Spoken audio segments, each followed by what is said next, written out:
नमस्कार. हॅलो सह्याद्री कार्यक्रमामध्ये आपणा सर्वांचं मनपूर्वक स्वागत. एका कवितेमध्ये असं म्हटलंय, अनंत आमुची ध्येयासक्ती, अनंत आमुच्या आशा, किनारा तुला पामराला. बघा, आपण आपल्या समाजामध्ये वावरत असताना अशा काही व्यक्ती बघतो की ज्यांनी अत्यंत प्रतिकूल परिस्थितीमधून येऊन सुद्धा आपल्या अनेक समोर आलेल्या संकटांवर मात करत अत्यंत उत्तम अशी यशाची उंच उंच शिखरं पादाक्रांत केलेली असतात. आणि त्यांच्याकडे बघून समाजामध्ये एक वेगळा आदर्श निर्माण झालेला असतो. केवळ स्वतःचा व्यवसायच नव्हे, म्हणजे तो तर करायचाच, पण त्याही बरोबर शैक्षणिक, सामाजिक, धार्मिक क्षेत्रामध्ये उत्तम काम करून समाजापुढे एक वस्तुपाठ घालून दिलेला असतो. आणि त्या योगे समाजाचा तर विकास होतच असतो, पण त्याही बरोबर राष्ट्राचा सुद्धा विकास होत असतो. म्हणूनच आजच्या हॅलो सह्याद्री या कार्यक्रमामध्ये अशा एका व्यक्तिमत्वाची आपण ओळख करून घेणार आहोत, जे जयराज ग्रुपचे सर्वेसर्वा अर्थात डायरेक्टर आहेत. आपण स्वागत करूयात राजेश शहा यांचं. नमस्कार सर, या कार्यक्रमामध्ये आपलं मनपूर्वक स्वागत. सर्वांचं नमस्कार. राजेश शहा यांच्याबद्दल काय सांगायचं. स्थानिक अन्नधान्यांचा व्यवसाय इथपासनं त्यांनी सुरुवात केली आणि मग आज राष्ट्रीय पातळीवरचा एक नामवंत आणि विश्वासार्ह ब्रँड त्यांचा झालेला आहे. याचबरोबर आपल्या या व्यवसायामध्ये प्रगती करत असतानाच आपलं समाजाप्रती काहीतरी देणं लागतं हा विश्वास ठेवून आणि हा मनामध्ये विचार ठेवून त्यांनी सामाजिक, शैक्षणिक आणि धार्मिक अशा अनेक क्षेत्रांमध्ये समाजोपयोगी कामं केलेली आहेत, समाजाला उपयुक्त अशी कामं केलेली आहेत. आणि म्हणूनच आज आपण त्यांच्या संपूर्ण कार्यकर्तृत्वाचा आढावा घेणार आहोत, वेध घेणार आहोत. सर, या कार्यक्रमामध्ये आपल्या विषयाकडे वळताना मला पहिलाच प्रश्न असा विचारायचा आहे की तुमच्या घरची कौटुंबिक पार्श्वभूमी नेमकी कशी होती, तुमचे आई वडील कसे होते, त्यांनी तुम्हाला कसं वाढवलं. परिस्थिती खूप प्रतिकूल अशी म्हणता येणार नाही, परंतु सर्वसाधारण परिस्थितीमधून आलेलो आहोत. गुजरातमधून आई वडिलांना पुण्यात यायला लागलं. गुजरातमध्ये त्यांचे आई वडील म्हणजे माझे आजोबा आणि ते लोक खूप छोट्या वयात एक्सपायर झाल्यामुळे त्यांना पुण्यात यायला लागलं व्यवसायासाठी. आणि मग आमचे जन्म 4 भावंडाचे पुण्यात झाले. सर्वात मोठा मी, माझ्या मागे एक भावंड, नंतर 2 बहिणीचे पुण्यात एक शुक्रवार पेठमध्ये शर्मा बिल्डिंगच्या एक 100 स्क्वेअर फुटाच्या चालीमध्ये आमचा 4घांचा जन्म झालेला आहे. बर बर बर. पण मग तुमच्या शिक्षणाचं वातावरण घरात कसं होतं, आई वडिलांचे संस्कार कसे होते. गुजराती आम्ही असल्यामुळे आणि पुण्यात एकमेव RCM गुजराती स्कूल असल्यामुळे आणि तिथं शिक्षण गुजराती लोकांना मोफत मिळत असल्यामुळे नॅचरली आम्ही त्या शाळेतच शिकलो. RCM गुजराती स्कूल दारवाला पूलमध्ये होती, तिथं माझं शिक्षण झालं. बर बर बर. आणि तसंच भावंडाचंही तिथंच शिक्षण झालं. बर बर. आणि मग उच्च शिक्षण किंवा शाळा संपल्यानंतर तुम्ही कॉलेजमध्ये कुठल्या गेलात. RCM गुजराती स्कूलमध्ये 11वी साधारणतः 1973 साली पास केली. बर. माझं शेवटचं जुनं मॅट्रिक होतं, म्हणजे SSC शेवटची होती. त्यानंतर 10वी SSC झाली. आणि त्यानंतर शिक्षणमध्ये चांगलं असल्यामुळे आणि शिक्षणमध्ये चांगले मार्क बोर्डमध्ये मिळाल्यामुळे फर्ग्युसन कॉलेजमध्ये सायन्समध्ये ॲडमिशन मला मिळालं आणि ते सोपं झालं. अरे वा, अरे वा, अरे वा. आणि सायन्समध्ये ॲडमिशन घेतलं. घरात मोठं असल्यामुळे आई वडिलांची इच्छा होती की डॉक्टर व्हावं आणि म्हणून फर्ग्युसन कॉलेजमध्ये शिक्षण केलं.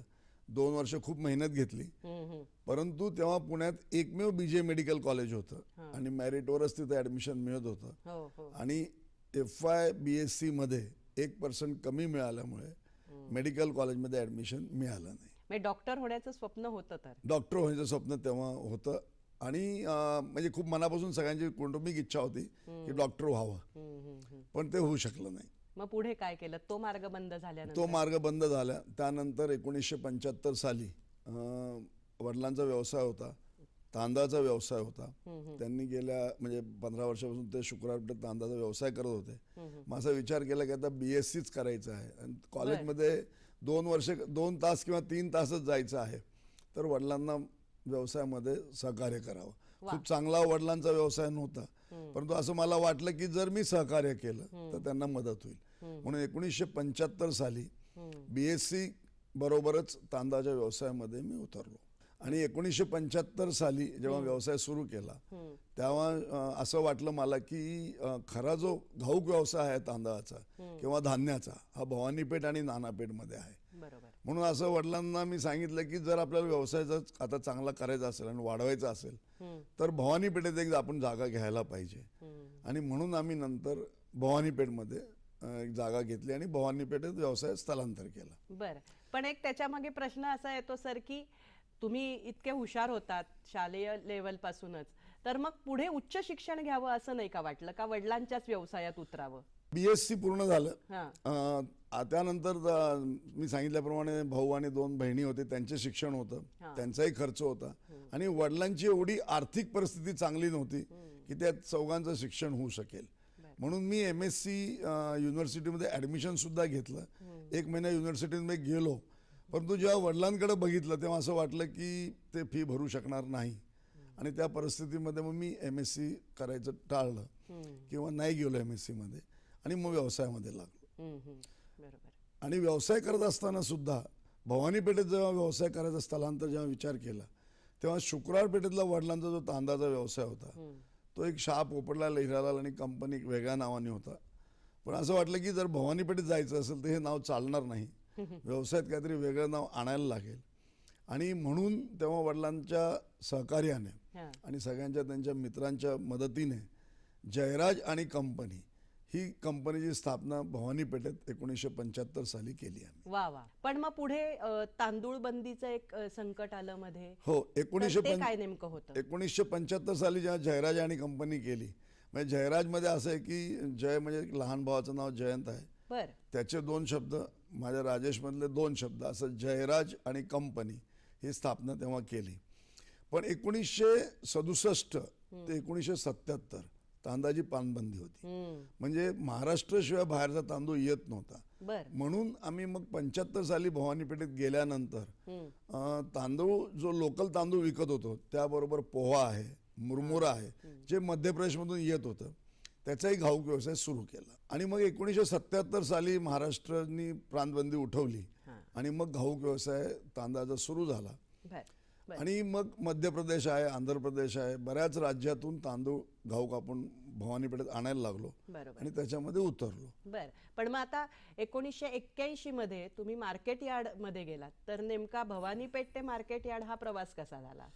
कसं आहे की एखादा मनुष्याला जर चढ उतार बघायचे असतील आयुष्यातले तो ते बघायला मिळतातच. काही गोष्टी चांगल्या होत होत्या. 75 साली भवानीपेठेत आलो, त्यानंतर बरेच व्यवसाय परत सुरू झाले घाऊक. व्यवसाय सुरू चांगला असताना परत 1980 साली सुप्रीम कोर्टाने एक आदेश दिला की भवानीपेठ नानापेठेतला घाऊक व्यवसाय हा मार्केटला स्थलांतर व्हायला पाहिजे. म्हणजे आम्ही कुठेतरी 2-3 वर्षात भवानीपेठेत स्थिर झालो होतो आणि सुप्रीम कोर्टाच्या आदेशप्रमाणे मार्केटला जायचं बंधन आलं. आणि सर्वात वाईट परिस्थिती अशी होती की मार्केटमध्ये आमचं एकही गोडाऊन नव्हतं. अरे बापरे. आणि भवानीपेठेत स्वतःची जागा? भवानीपेठेत स्वतःची जागा छोटीशी होती पण मार्केटला नव्हती. मग परत असं सुरुवात झाली की आता परत नव्याने सुरुवात करायची.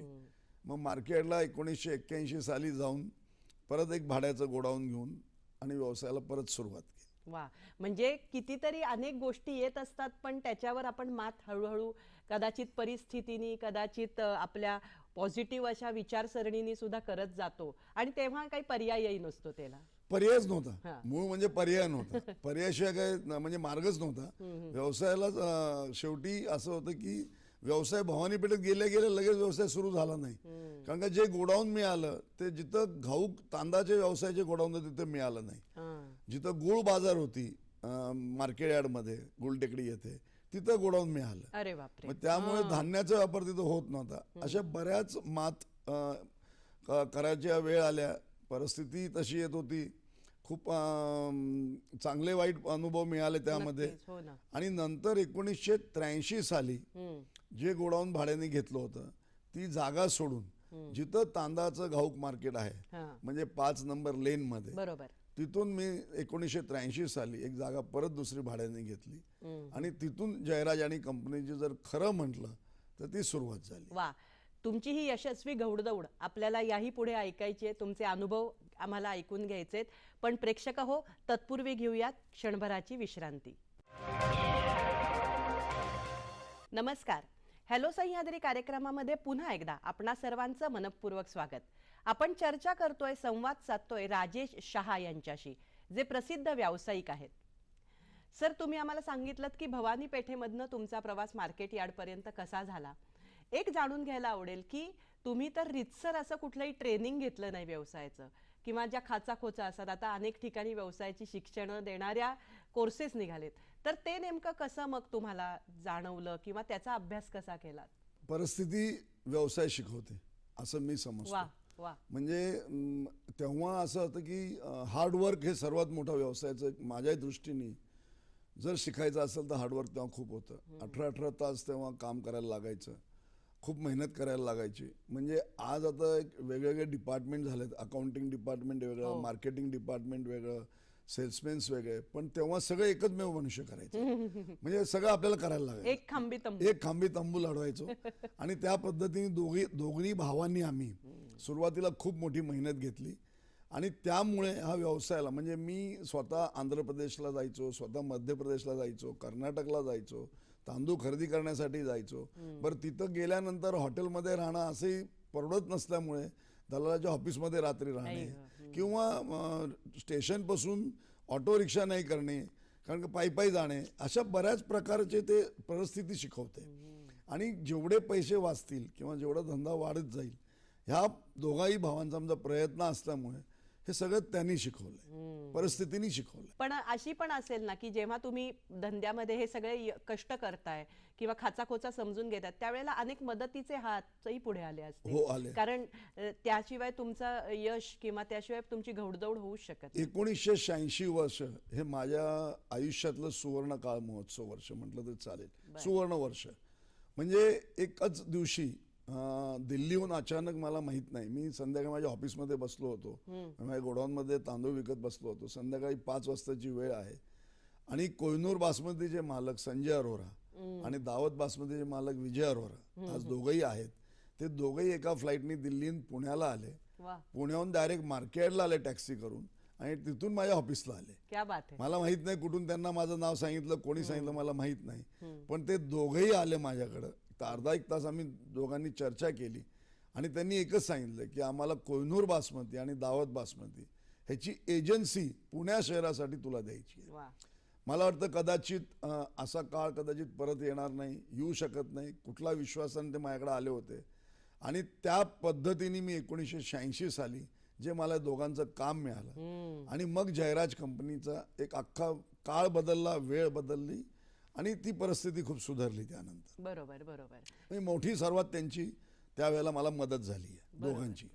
कोणताही व्यवसाय करताना, म्हणजे तुमचं नाव तर आपण यासाठी जाणतो की एक विश्वासार्हता तुम्ही टिकवली आहेत, किंवा एक पारदर्शकता, म्हणजे कुठेही लपवाछपवी नाही किंवा हे सिक्रेसी मेंटेन केलेली नसते. तर ही विश्वासार्हता आणि पारदर्शकता या मूल्यांचं तुमच्या लेखी नेमकं काय महत्व आहे? माझ्याकडं एक विश्वास हा वडिलांचा एक भेट मिळाली होती आयुष्यातली, ती टिकवून ठेवली होती. बऱ्याच गोष्टी त्यांनी सांगितल्या होत्या की व्यवसाय करत असताना चुकीचा व्यवसाय होता कामा नये, खोटा व्यवसाय होता कामा नये. ह्या गोष्टी आम्ही दोघे भावांनी शेवटपर्यंत पाळल्या, आजपर्यंत पण पाळतो, आमची पुढची पिढी पण पाळते. एक जयराज ग्रुप एक गुडविलच असं केलं की ब्रँड नेम असं केलं की तो विश्वासार्ह आहे. त्यानंतर 1986 साली जसं आता मी सांगितलं की या दोघांनी जे मला काम दिलं, कदाचित तो एक विश्वास बघून किंवा माझं गुडविल बघूनच दिला असेल. मी व्यवसाय त्या दोघांना सुरुवात केला. आणि त्यानंतर 1991 साली मला असं वाटलं की आता ह्या व्यवसायाला वाढ करायला पाहिजे. म्हणून एक कल्पना सुचली की आपण एक तांदूळ महोत्सव सुरू करावा. म्हणजे एक महोत्सव हा शब्द नंतर आम्ही एकत्र केला. म्हणून मी ग्राहक पेठचे सूर्यकांत पाठक यांना भेटलो आणि त्यांना सांगितलं की आपण एक तांदूळ महोत्सव कल्पना करायची. ग्राहक पेठचा विश्वास आणि जयराज कंपनीचा तांदूळ हा दोघे जर एकत्र केला आणि जर त्याला पुणेकरांनी पसंतगी दिली तर हा संपूर्ण देशात प्रसिद्ध होईल. आणि ते तसंच झालं. 1991 साली आम्ही तांदूळ महोत्सवाची सुरुवात केली. हा महोत्सव शब्द आम्ही दोघांनी मिळून दिलेला आहे. आणि त्यानंतर तो महोत्सव एवढा फेमस झाला पुण्यात की मग गहू महोत्सव, साडी महोत्सव असे बरेच वेगवेगळे महोत्सव सुरू झाले. ते आंबा महोत्सव असे बरेच महोत्सव सुरू झाले. पण हा विश्वास पुणेकरांनी मला दिला आणि त्या पद्धतीने तो मिळवला मी. एक सामान्यातल्या सामान्य हमालापर्यंतचं तुमचं लक्ष असतं. म्हणजे आज तुम्ही प्रसिद्ध व्यावसायिक आहात, तुम्ही मालक आहात, पण मग आपल्याकडे काम करणारी जी कर्मचारी आहेत त्यांच्याही बद्दल आपण काही आस्था बाळगली पाहिजे, त्यांच्यासाठी आपण काही केलं पाहिजे. अशा काही तुम्ही योजना केल्यात, उपक्रम केलेत, त्याबद्दल आम्हाला सांगा. गेल्या 25 वर्षामध्ये मार्केट यार्डमध्ये घाऊक तांदळाचा व्यवसाय करणारे एकही व्यावसायिक किंवा कुठलाही व्यावसायिक करणारा, त्याच्याकडं करणारे कामगार किंवा त्याच्याकडं असणारे जे काय माझ्याकडे जे लोक आहेत त्यांना मी कमीत कमी दर 2-3 वर्षांनी फॉरेन ट्रिपला घेऊन जातो. अरे वा. म्हणजे माझ्याकडचे असे काही वर्कर्स आहेत किंवा माझ्याबरोबरचे माझे जे भागीदार आहेत, जे माझ्याबरोबर काम करतात आहे, त्यांनी कधी प्लेनसुद्धा बघितलं नव्हतं, विमानसुद्धा बघितलं नव्हतं, अशा लोकांना मी परदेश दौऱ्याला घेऊन गेलेलो आहे. माझ्याकडच्या सर्व स्टाफनी दुबई बघितलेलं आहे, सिंगापूर बघितलेलं आहे. ही एक माझ्याकडच्या कामगाराची आहे. त्याचप्रमाणे एक हमाल कामगार, आमच्याकडे 2 पद्धतीचे कामगार असतात. जे एक आमचे कामगार आहेत जे स्वतः आमच्याकडे काम करतात, आणि एक हमाल कामगार जे हमाल असोसिएशनचे कामगार बाबाडा त्यांचे कामगार आहेत. त्या लोकांसाठी सुद्धा ते जरी माझ्याकडे कामाला असतील, त्यांचं वेतन जरी मी देत असेल, पण त्यांचं लक्ष ठेवण्यापासून ते मार्केटला आता साधारणतः 1500 ते 2000 हमाल काम करतात. त्या प्रत्येकाचं मी लक्ष ठेवणं किंवा त्यांच्यासाठी काहीतरी करणं हे मी एक मनात ठाणलेलं आहे. आणि गेल्या 15-20 वर्षापासून साधारणतः मी 2000 सालापासून हमाल पंचायत बरोबर करार करतो चेंबरच्या माध्यमातून. त्या कराराच्या माध्यमातून हमाल कामगारांना काही जास्तीत जास्त मिळावं, त्यांच्या तपासण्या हव्या, आरोग्य तपासण्या हव्या, नेत्र तपासण्या हव्या, त्यांच्या जे घरात लेडीज आहे त्यांच्या कॅन्सर तपासणी व्हाव्या, असं दरवर्षी मी काहीतरी हमाल भवनमध्ये आयोजन करतो. ह्याचं मागचं कारण एकच आहे, ते लोक कुठे जाऊ शकणार नाही, काम करत असताना त्यांना वेळ मिळत नाही, ते कुठेही तपासणीला जाणार नाही, त्यांच्या डोळ्याला किती नंबर आला ते त्यांना कळणार नाही, चष्मे आहेत का नाही ते समजणार नाही, मोतीबिंदू आहेत का नाही ते कळणार नाही. या गोष्टी केल्यामुळे त्यांना समजतं. मोफत मोतीबिंदूचे ऑपरेशन करून देतो, कॅन्सर जर असेल तर त्याच्या ट्रीटमेंट करून देतो.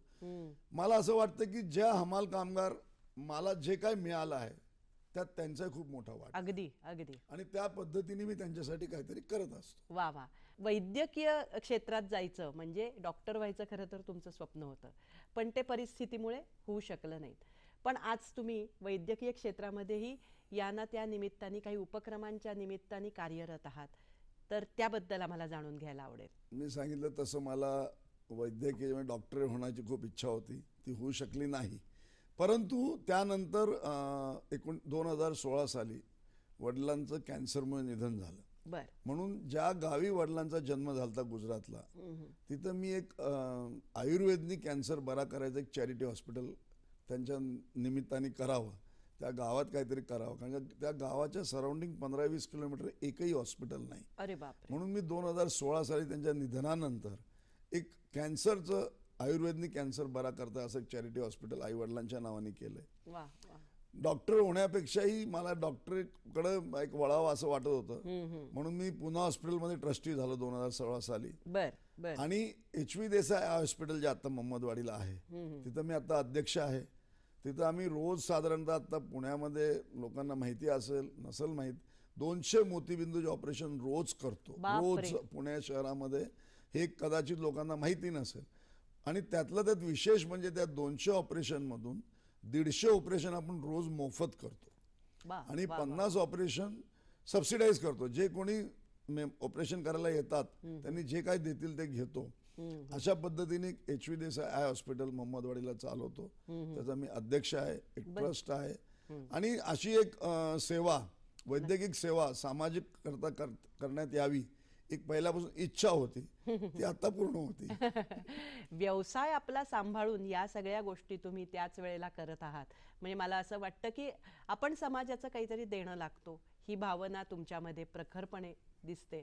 आता जसं तुम्ही वैद्यकीय क्षेत्रामध्ये काम करत होतात आणि आहात अजूनही, तसंच शैक्षणिक क्षेत्रामध्येही तुम्ही आपलं कार्यक्षेत्र थोडंसं करावं आणि त्यातही आपण काम करावं असं तुम्हाला वाटलं, तर ते नेमकं तुम्ही ते उपक्रम तुमचे काय असतात? RCM गुजराती स्कूलमध्ये शिक्षण झालं गुजरातीमध्ये 1960 ते साधारणतः 73 पर्यंत. त्या शिक्षण झाल्यानंतर परत कधी त्या शाळेकडे बघायचा वेळ आला नाही किंवा योग्य आला नाही. 2020 साली मला एक ऑफर आली की तुम्हाला त्या ट्रस्ट बोर्डवर आम्ही घेतो. बर. आणि 2020 साली मी तिथं ट्रस्टी झालो. मला असं वाटलं की या शाळेसाठी आपण शिकलो आहोत, तर या शाळेसाठी काहीतरी करावं. बर. आणि 2022 साली मला म्हणजे हा एक माझा चांगला योग असेल किंवा एक सुवर्ण योग असेल की ज्या शाळेत मी शिक्षण घेतलं त्या शाळेचा मला चेअरमॅनपदी लोकांनी मला निवड करून वा दिली. वा. 2022 साली पुन्हा गुजराती केळवणी मंडळ जे एज्युकेशन बोर्ड आहे, जे ट्रस्ट बोर्ड आहे, त्याचा मी चेअरमॅन झालो. बर. गेल्या 4 वर्षापासून तिथं मी चेअरमॅन म्हणून आहे. त्याच्यानंतर माझी कॉलेज एक आहे, हरिभाई वि देसाई कॉलेज, जी सकाळ प्रेसला लागून आहे. तिथेही माझ्याकडं 4 ते 5 हजार मुलं तिथं विद्यार्थी शिकतात आहे. अरे वा. आणि 2022ला जेव्हा मी चेअरमॅन झाल्यानंतर कोंढवा येथे पुन्हा गुजराती केळवणी मंडळचं PGKM विद्याधाम एक नवीन स्कूल तिथं सुरू केली, CBSE अरे मीडियमची, वा. बर. जी डे स्कूल आहे. पुण्यातली एकमेव अशी स्कूल आहे हा. की जी बॅगलेस आहे.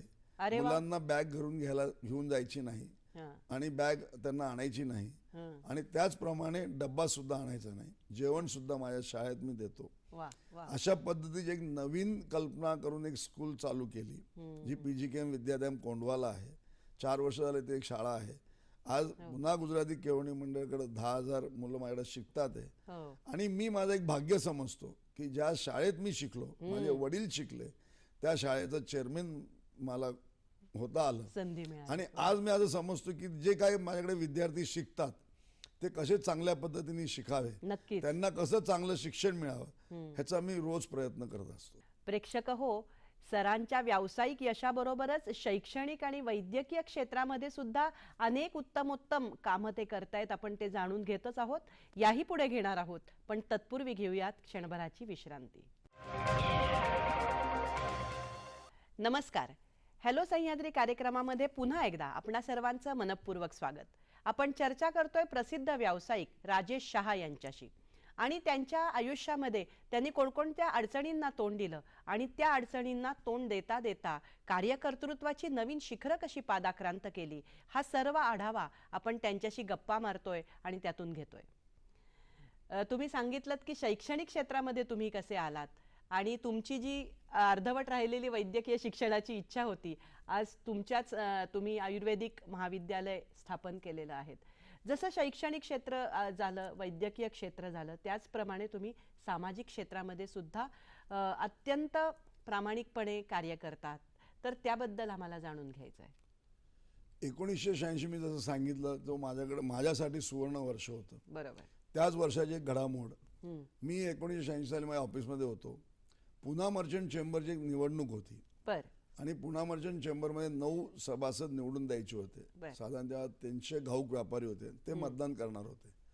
माझे गुरु म्हणा, माझे सर्व म्हणा, मदन शेठ नहार जे आता स्वर्गीय आहेत, ते माझ्या ऑफिसला आले आणि म्हणे यावेळेला तुला निवडणुकीला उभं राहायचं आहे. म्हटलं मदन शेठ, माझा हा व्यवसाय नाही, मला धंदा आणि व्यवसायाशिवाय दुसरं काय करणार नाही, सामाजिक काम मध्ये मी केलेलं नाही. पण त्यांचा खूप मोठा आग्रह होता मला की नाही, आपण निवडणुकीला उभे राहू. वयाच्या 28-29 वर्षी पुणा मर्चंट चेंबर सारखी एक मोठी संस्था, हो ना, जी पुण्यात नाही अख्ख्या देशात प्रसिद्ध असलेली व्यापारी संस्था, त्या संस्थेच्या इलेक्शनला मी उभा राहिलो. बर. आणि सर्वात महत्वाचं, मी गुजराती होतो. तिथं एक मारवाडी समाजाचा व्यापाऱ्यांचं त्यांचं वर्चस्व होतं. 250 व्यापारी साधारणतः मारवाडी व्यापारी आमच्याकडे होते आणि 15 ते 20च गुजराती व्यापारी होते. मला मत देणार कोण? पण आता मदन शेठचा एक माझ्यावर विश्वास होता की तू निवडून येशील. थोडी 15-20 दिवस मग मी आता उतरल्यानंतर मी मेहनत पण केली आणि चांगल्या मताने मी त्यावेळेला पहिल्यांदा पुणा मर्चंट चेंबरचा डायरेक्टर म्हणून निवडून आलो. वा वा वा. 86 साली निवडून आल्यानंतर तेव्हाही 7-8 वर्ष मी मदन शेठ बरोबर, बाकीच्या लोकांबरोबर काम करत राहिलो. 1993 साली चेंबरची सत्ता पालट झाली आणि संपूर्ण सत्ता ही मदन शेठ नहारांच्या हाती आली. आणि त्यावेळेला ते अध्यक्ष झाले आणि त्यावेळेला मला त्यांनी जॉईंट सेक्रेटरी म्हणून एक पद दिलं. 1993 नंतर 97ला मी उपाध्यक्ष झालो. 1995 साली उपाध्यक्ष झालो आणि 1997 साली मला माहित सुद्धा नाही, मदन शेठ नहार म्हणले की नाही, तुला आता चेंबरचा अध्यक्ष व्हायचं आहे. म्हणलं मदन भाऊ, मी 38 वर्षाचा आहे, मला वय नाही, मला एवढं जमणार नाही, झेपणार नाही. एवढ्या सगळ्या व्यापाऱ्यांना, तेव्हा 400 व्यापारी झाले होते तिथपर्यंत, आणि या 400 घाऊक व्यापाऱ्यांना सांभाळून नेणं खूप अवघड आहे. आणि सर्वात विशेष म्हणजे पुणा मर्चंट चेंबरचा सुवर्ण महोत्सव वर्ष होता. म्हणजे 50 वर्ष चेंबरला पूर्ण होत होती, मग तेही साजरे करायचे होते.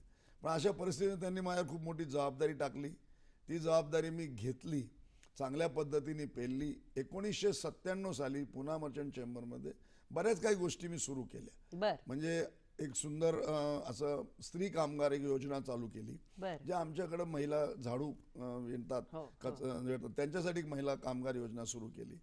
हमाल कामगारांसाठी एक माथाडी बोर्डाची स्थापना केली. त्यानंतर व्यापाऱ्यांसाठी उत्कृष्ट आदर्श व्यापारी पुरस्कार, म्हणजे आदर्श व्यापारी म्हणजे आमचे बाबा पोखरणात, त्यांचं नाव आदर्श होतं, त्यांच्या नावाने पुरस्कार चालू केला, व्यापाऱ्यांसाठी केला.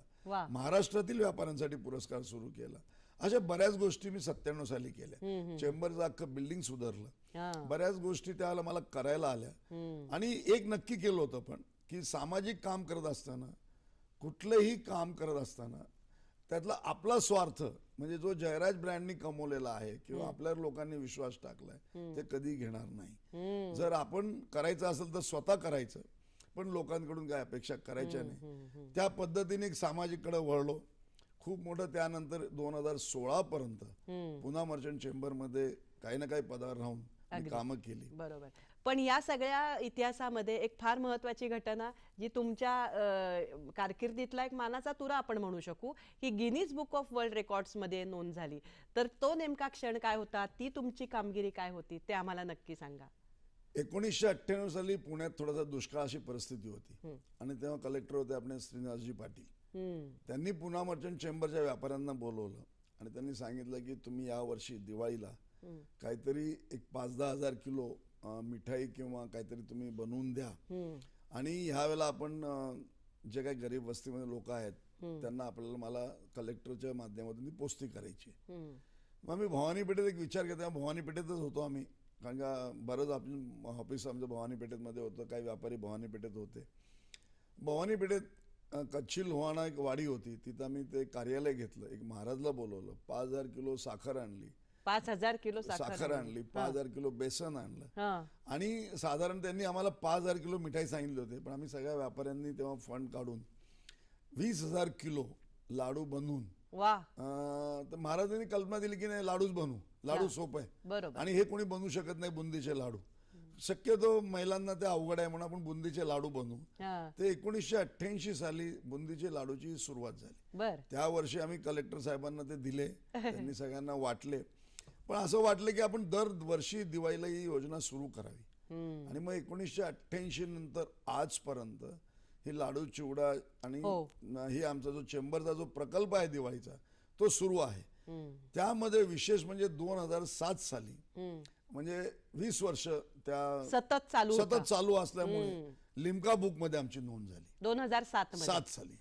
आणि 2014 साली गिनीज बुक वाले माझ्याकडे आले होते, आणि तेव्हा त्यांनी मला विचार, कारण त्यावेळेला पण लाडू चिवडा प्रकल्प प्रमुख मीच होतो, तर त्यांचा एक मेसेज आला होता की आम्ही हे तुम्ही जे करत आहात ते 8 दिवसात तुम्ही जे 1.5 लाख किलो 2 लाख किलो कसे करतात हे बघायचे. तर ते स्वतःसाठी टीम त्यांची आली होती. अरे वा.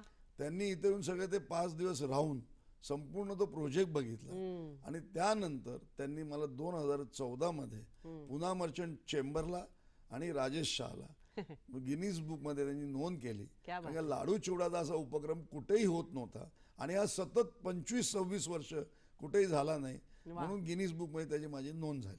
हा एक पुरस्कार मला तेव्हा 2014 साली गिनीज बुक मध्ये मिळाला. त्याच्या अगोदरही मला व्यवसायामध्ये सुद्धा 3 ते 4 वेळा जमनालाल बजाज पुरस्कार लोकांना एकही वेळा मिळत नाही, पण फेअर प्रॅक्टिस बिझनेसचा जमनालाल बजाज पुरस्कार जो देश पातळीवर एकाच व्यापाऱ्याला एका वर्षी मिळतो, तो मला 3 वेळाला मिळालेला आहे. त्याची हॅट्रिक झाली. म्हणजे ह्या सगळ्या गोष्टी असं आहे की व्यापार करत असताना व्यापार प्रामाणिकपणे कसा करायचा, समाज काम करायचं, सामाजिक काम प्रामाणिकपणे कसं करायचं. आणि एक नक्की केलं होतं की कुठल्याही परिस्थितीमध्ये हे सगळे काम करत असताना, वैद्यकीय असेल, सामाजिक असेल, व्यापार असेल, राजकारणात कधी जाणार नाही हे नक्की आणि केलं. त्याच्यात राजकारण आणणार नाही नाही. आणणार. वा वा, आणि आणणार नाही. अगदी.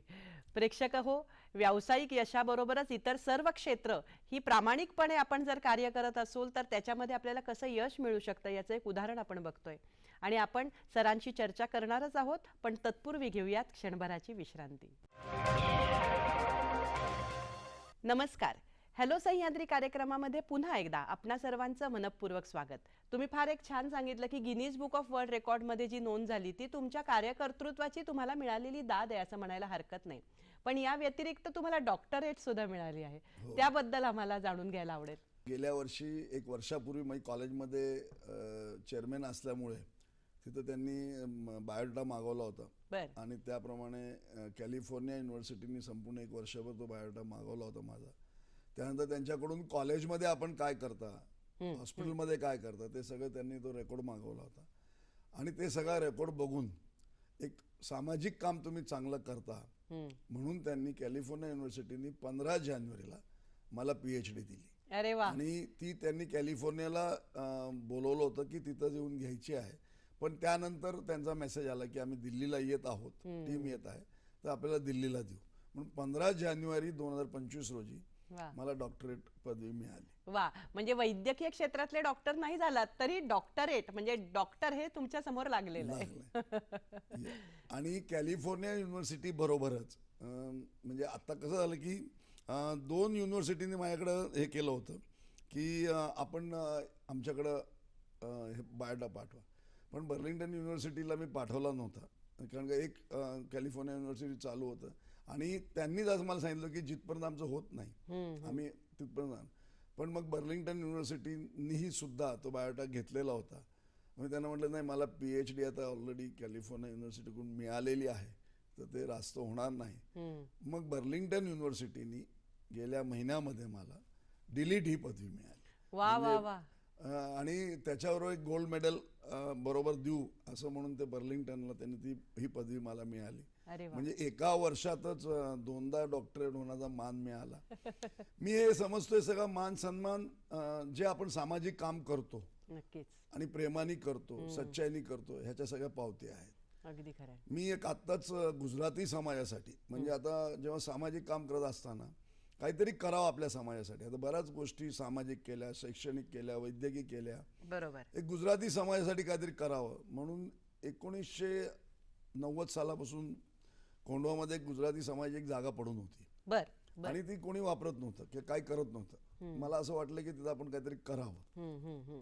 एक समाजाने जागा घेऊन ठेवलेली आहे तर त्यात काहीतरी वेगळं करावं म्हणून एक कल्पना आली.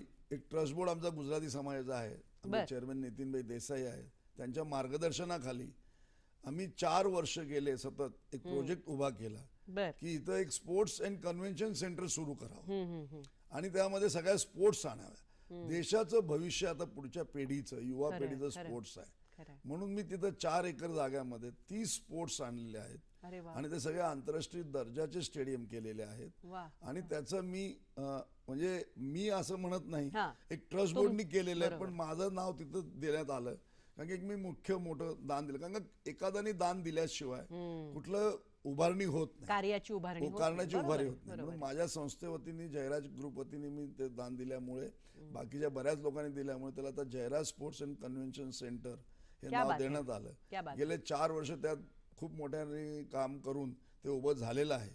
जुलै महिन्यामध्ये देशाचे गृहमंत्री यांनी त्याचं ओपनिंग पण केलेलं आहे. वा वा. त्यांनी येऊन त्याचं कौतुक पण केलेलं आहे. म्हणजे एक पावती मिळालेली आहे. नक्कीच नक्कीच. आणि चांगल्या गोष्टी समाजासाठी जर तुम्हाला काही करायच्या असतील तर होऊ शकतात असं मी समजतो. खरंय खरंय. मला तुमचं हे सगळं ऐकताना समर्थ रामदासांच्या एका उक्तीची आठवण येते. राखावी बहुतांची अंतरे, भाग्य येते तदनंतरे. मला एक प्रश्न विचारावासा वाटतो सर की इतक्या लोकांच्या प्रकारच्या लोकांना तुम्ही भेटता. सर्वच काही चांगली नसतात. कुणी चांगले आहेत, कुणी काही पाठीमागे वाईट बोलणारे आहेत. या सगळ्यांना तुम्ही ही मॅनेजमेंट कशी करता? या सगळ्यांना तुम्ही कसं काय हाताळता या वेगवेगळ्या मनोवृत्तीच्या लोकांना? साधारणतः 20 ते 25 संस्थांमध्ये काम करत असताना 400 ते 500 लोकांशी साधारणतः प्रमाणे रोजच बरोबर आहे. गाठभेट होती. म्हणूनच काही ट्रस्टी आहेत, काही कार्यकारिणीवर आहेत, काही मीटिंग मध्ये असतात. परंतु मी एक समजलेलो आहे, म्हणजे मला जी शिक्षण मिळालेली आहे, म्हणजे ज्या कोणी माझ्या वडीलधारांनी सगळ्यांनी शिक्षण दिलेली आहे, आपण काम करत राहणे आणि सच्चाईने काम करत राहणे, मागं कोण काय बोलतं ह्याचा न विचार करता काम करत राहणे, आणि हे खूप सोपं आहे. आणि एकटा मी निघालो होतो, वाटेत सगळे भेटत गेले आणि एक कारवा तयार झाला, असं मी समजतो. त्या पद्धतीने लोक माझ्याकडे येत गेली आणि एक समजलंय की लोक आहेत, तुम्ही जसं म्हणलं तर समाजामध्ये तशी लोक आहेत की हे काम करू नये किंवा हे काम होऊ नये, पाय ओढणारे भरपूर लोक आहेत, आज पण आहेत. परंतु मी असं समजतो की त्याच्यापेक्षा आपण जेव्हा कुठलं काम करायला निघालो तर मदत करणारे आणि चांगला विचार करणारे लोक जास्त आहेत. क्या बात आहे. आणि ती लोक मी बरोबर घेत गेलो आणि हा प्रोजेक्ट करत गेलो. मला असं वाटतं की प्रत्येकातलं चांगलं निवडण्याची तुमची वृत्ती आहे, त्यामुळे तुम्हालाही चांगल्या लोकांची साथ मिळत गेली. सर, तुम्हाला फिरायला पण खूप आवडतं. हो. उदंड देशाटन करता, तुम्ही देशाटन करता, देशाच्या बाहेरही फिरता. ही आवड आणि व्यवसाय आणि इतकं सगळं व्यस्त असणारं तुमचं वेळापत्रक, याची सांगड कशी घालता? दोन कारण एकत्र आली.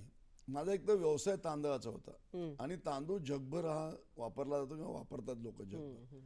मग मला असं वाटलं की तांदूळ जर विकायचा असेल, जास्त विकायचा असेल, आता धंदा व्यवसाय वाढायचा असेल तर हा परदेशात पाठवायला लागेल. म्हणून 25 वर्षापूर्वी मी एक विचार केला की देशात तर विकतोच आहे तांदूळ. बरोबर. मी साधारणतः 17 वर्ष पुणे शहरामध्ये देशातली सर्वाधिक बासमती विक्रीचा विक्रम केलेला आहे. वा वा वा. हा, म्हणजे 1993 सालीपासून तर 2010 सालापर्यंत देशातली सर्वाधिक बासमती पुणे शहरात विकायची. वा.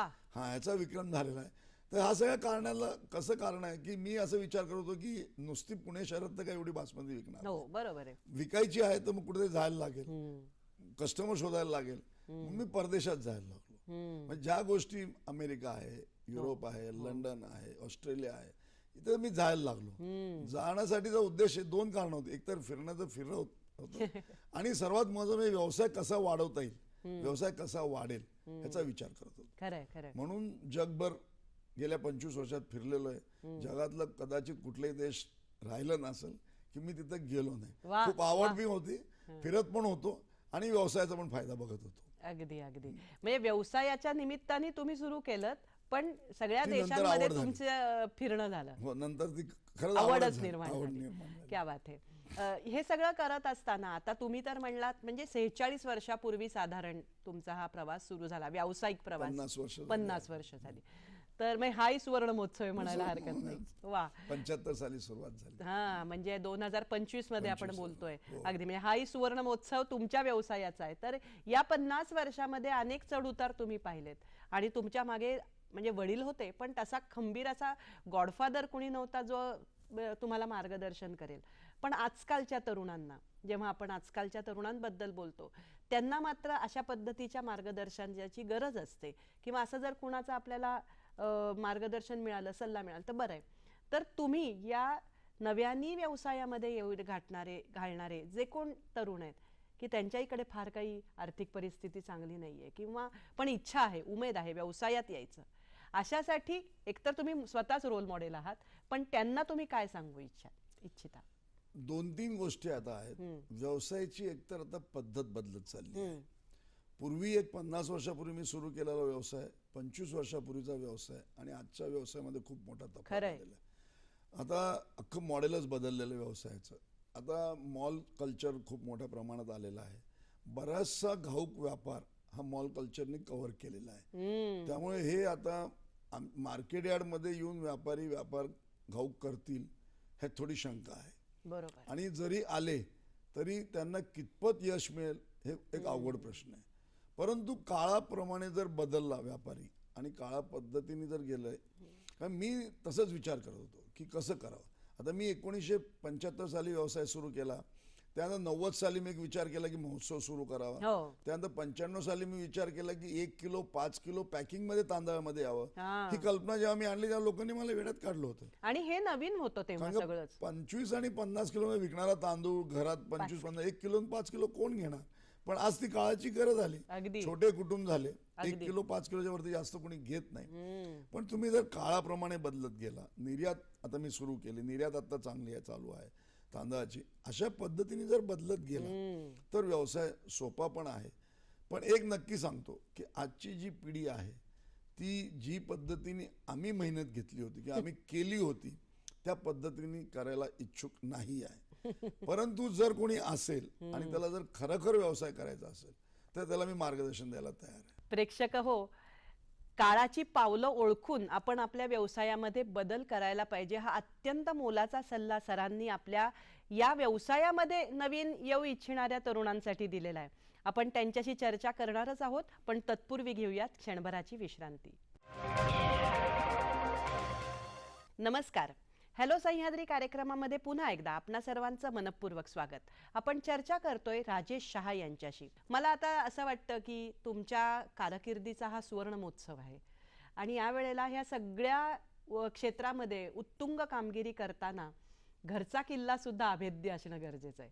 त्यांचा पाठिंबा, त्यांचं सहकार्य याबद्दल काय सांगाल? मी समजतो की जेव्हा तुम्ही 12 तास 14 तास जेव्हा बाहेर असता, घराच्या बाहेर असतात, सामाजिक काम असतं, शैक्षणिक काम करत असता, वैद्यकीय करत असता, तेव्हा घरच्या लोकांचा खूप मोठा, मी सुरुवातीला असं समजतो की मला वडिलांचा खूप मोठा साथ होता. सुरुवातीला म्हणजे 40 वर्षापूर्वी त्यांनी खूप साथ दिली. त्यानंतर 20 वर्ष म्हणजे मला माझ्या छोट्या भावाची म्हणजे जयंशाने खूप मोठी मदत मिळाली. जरी माझ्यापेक्षा छोटा होता पण तो व्यवसायामध्ये खूप हुशार होता. काही गोष्टी विचारायचा तो एका मिनिटात त्याकडे उत्तर रेडी असायचं. काही नवीन कल्पना तो घेऊन यायचा, तेव्हा त्याचं एक मोठं सहकार्य मिळालं. आणि सर्वात महत्त्वाचं म्हणजे आज माझा मुलगा म्हणजे या व्यवसायामध्ये गेल्या 15 वर्षापासून हा व्यवसाय सांभाळतोय जयराज ग्रुप. बरी नवीन पिढी येत नाही परंतु हा व्यवसायामध्ये तो आलेला आहे. त्यांनी खूप हा व्यवसाय पुढे नेलेला आहे. माझ्यापेक्षाही बऱ्याच कल्पना त्यांनी आणलेल्या आहेत आणि तो आज व्यवसाय सांभाळतोय. त्यामुळे मला आता व्यवसायाची काळजी नाही. या तिघांनी मला गेल्या 50 वर्षामधले वडील, भाऊ आणि मुलगा या तिघांनी खूप मोठं सहकार्य असल्यामुळे मी व्यवसाय करू शकलो. खरंय खरंय. आणि बाकी सामाजिक कामसाठी घरच्या लोकांची, मिसेसची, मुलींची, सगळ्यांची म्हणजे या लोकांनी खूप मोठं सहकार्य केलं. बरोबर आहे. कारण त्यांना मी वेळ देऊ शकत नाही. खरंय. आज पण त्यांना मी वेळ देऊ शकत नाही. परंतु हे असताना सुद्धा त्यांचं खूप मोठा प्रेम आहे, सहकार्य आहे आणि ते फॉलो करत असतात की काहीतरी समाजमध्ये आपण करता, चांगलं काम करता तर आपण करत राहावं. आज भाऊ आहे, मिसेस आहेत, भाभी आहेत, मुलं आहेत, त्याचे मुलं आहेत, हे सगळी पुढची जी जनरेशन आहे हे सगळं काही ना काही कारणाने मला मदत करत असतात. आणि हा फार मोठा नैतिक पाठिंबा असतो असं मला वाटतं. कार्य जे काय काम करतो आपण त्याच्या मागे एक विचारायचं आहे सर की हे सगळं करत असताना तुम्ही इतके बिझी असता, अशा वेळेला तुमचं शारीरिक आणि मानसिक स्वास्थ्य नेमकं कसं टिकवता? आजच्या भाषेत बोलायचं तर तुमची स्ट्रेस मॅनेजमेंट नक्की कोणत्या पद्धतीची असते? सकाळी योगा असतो 1 तासभर नक्की करतो, म्हणजे शांत राहण्यासाठी करतो. आणि दिवसभर दुसरी गोष्ट अशी आहे की मी एक ठरवून टाकलेलं आहे की काम किती चुकू कोणावर रागवायचं नाही. एक म्हणजे मला माहित नाही, मी गेल्या 15 वर्षापासून तरी अजूनपर्यंत कोणाला रागवलेलं नाही. आणि दुसरी गोष्ट लोकांची, आज मी तुम्हाला सांगतो प्रत्येक प्रोजेक्टमध्ये कोणी कोणी मला चांगली लोक भेटतात. पुणे हॉस्पिटलमध्ये असेल तर देवीचंदजी जैन मला भेटले, गुजराती समाजाचा प्रोजेक्ट असेल तर नितीनभाई देसाई, नैनेशभाई नंदू सारखी लोक, मित्र, वडीलधारी लोक भेटले.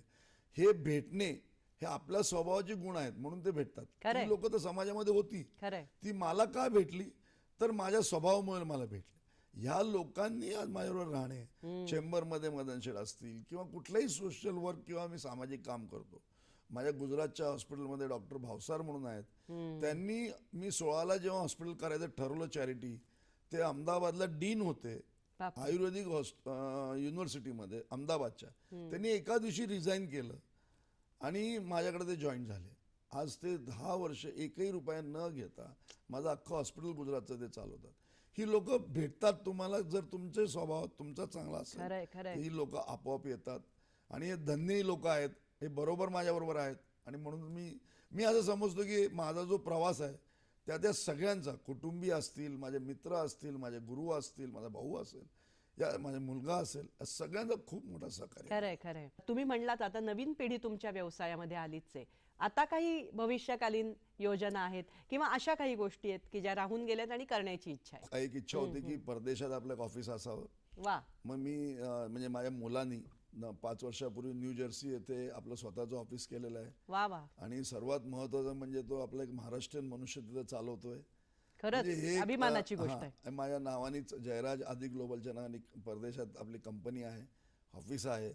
आता आपण साधारणतः जयराज ब्रँडमध्ये जेव्हा 2016 आपण कोहिनूर आणि दावत बासमती विकत होतो, त्यानंतर असं एक दिवशी ठरवलं की आता आपला ब्रँड करायचा. तो त्याची कल्पना मुलाची त्यांनी सुरुवात केली आणि 10 वर्षामध्ये साधारणतः एक वस्तू तांदळाची पॅकिंगपासून आज 250 प्रॉडक्ट त्यांनी जयराज ब्रँडमध्ये आणलेले आहेत, वा. लॉन्च केलेले आहेत. आज पुणे शहरातल्या प्रत्येक मॉलमध्ये आपले ब्रँड आहेत आणि व्यवसाय खूप मोठा वाढला आहे. वा.